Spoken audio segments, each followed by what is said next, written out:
We talk so much these days about depression and anxiety, and once upon a time you didn't talk about it. You really just did not talk about it. And luckily these days, people put their hands up. They say, "Look, I've got real issues here."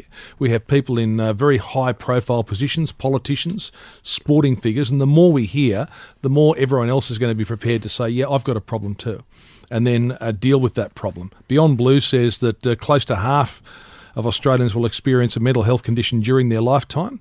They're saying around 1 million adults suffer from depression, more than 2 million have anxiety, and they're also looking at a clear link between genetics and depression. So there's a lot of work being done on all of this. But our next guest, Jane Curnow, she found something, and I reckon we all might have something like this, something that took her. Could we say this took her out of her funk if we describe the depression that way? But she can tell us more. She's on the line. Hello, Jane.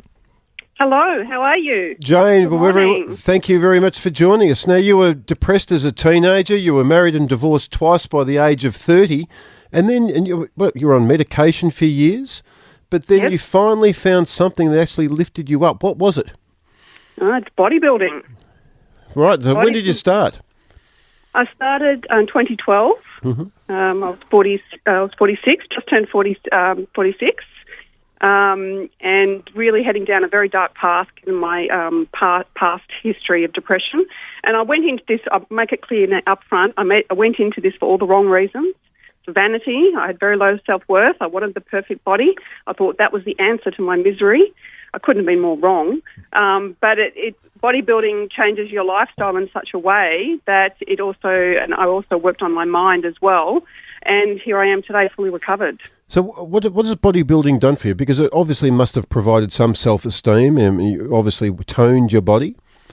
Yes, look, not so much on a physical sense because I was always slim. It's more of it's a lifestyle. So it's very healthy. You've got to eat well. You've got to drink lots of water. You've got to get lots of sleep. You've got to take supplements. It's very healthy. And when I look back on my life, I wasn't healthy. I thought I was healthy because I was slim, but I was certainly abusing my body. I wasn't very nurturing to my body over the years. And bodybuilding and the lifestyle and the positive environment in the gym has turned my life around. How dark had your life become? I had 2 attempts on my life. I'd been hospitalised 3 times. I've been on and off medication for 15 years. First started sort of therapy at the age of 16, didn't hit medication until 32. And I do think on reflection that actual diagnosis of clinical depression probably made me worse because I finally had the label, which I'm obviously very ashamed about. It's not something you talk about, as you were just saying. In that generation, it's just you just deal with it in silence. And I think a lot of women in particular with eating disorders, we suffer in silence and we put up this big facade to the world and just carry on because that's what you have to do. You're now, 50? Yes, I celebrated my 50th on stage.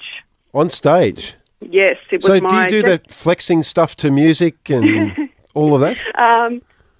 My 50th, I moved up a division into the figure division, which yes, was flexing on stage. Yeah. And it was a very powerful moment in my life because on reflection, I didn't think about it at the time, but that was my declaration to the world that I had fully recovered. And it was a celebration of my 50th, given that my 30th and 40th was such a depressive time of life for me. My 50th, I was determined to welcome it in true new Jane fashion and symbolic of my journey, which was bodybuilding. Do you find it frustrating that it wasn't until you were about 45 that you suddenly stumbled on this bodybuilding that could turn your life around? Oh, look, you can't have regrets.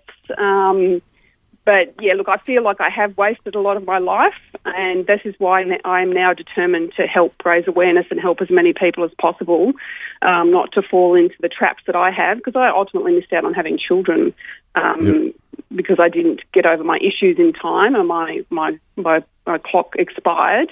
And that was one of the causes of my second attempt on my life, was actually for that very reason. So, yeah, look, it is frustrating, but I'm going to make the rest of my life for the best of my life.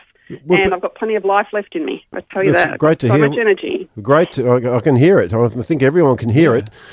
We've been talking this morning about sort of taking on a challenge, failing at it repeatedly, and then overcoming it. Was that like that with bodybuilding for you? Yes, particularly my first competition, because I pinned all my hopes on my first competition as the answer to my lifelong misery. When I look back now, that's laughable, but really, ultimately, when you've got low self-worth and you attach your whole identity to your body, you think that achieving that perfect female form and strutting around on stage is going to bring you all this happiness. So I had a bit of a crash and burn after my first competition. I didn't place. I didn't do very well. So I didn't fail. I still managed to get to stage, and anyone who can get to stage, you win. But I didn't see it that way because obviously with my depression still very much around at that point, to me it was a complete failure because I didn't achieve what I thought I was going to achieve, which was happiness that had eluded me all my life. Yeah. So being a bodybuilder is not going to be the answer to everyone, but broadly, No. people in your situation, they can find something that is going to involve them. If they can find something, it could be something completely different to bodybuilding, it can be the path to changing their life. Absolutely. To me, the health and fitness, I don't think you can go wrong with incorporating health and fitness into your life. You don't have to go to the extremes I have, obviously. But to me, the number one thing that I think that has, if I look at all the components that have contributed to my recovery, is I've found my passion in life. And now I think that anyone who, and it doesn't matter if it doesn't have to be a job, it doesn't have to be a career, whatever you're passionate about, whatever lights you up, whatever sets your soul on fire, I think it's critical that we do that every day, every week, whatever time permits. But when you lose yourself in something that you absolutely find immense joy in, that to me is the key. Oh, well done, Jane. You've written a book. Give it a plug. Yes, I wrote a book a couple of years ago. It's called Finding Myself from the Outside In, Beating Depression and Debuting as a Fitness Model at 46. So it's self-published. It gives all my tips and tricks of the tools that I've used to recover from depression.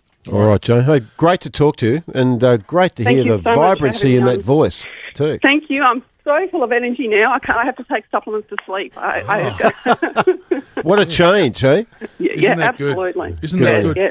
Great to hear. Thank you, Jane. Thank you so much for having me on. Thank you. That's really inspiring.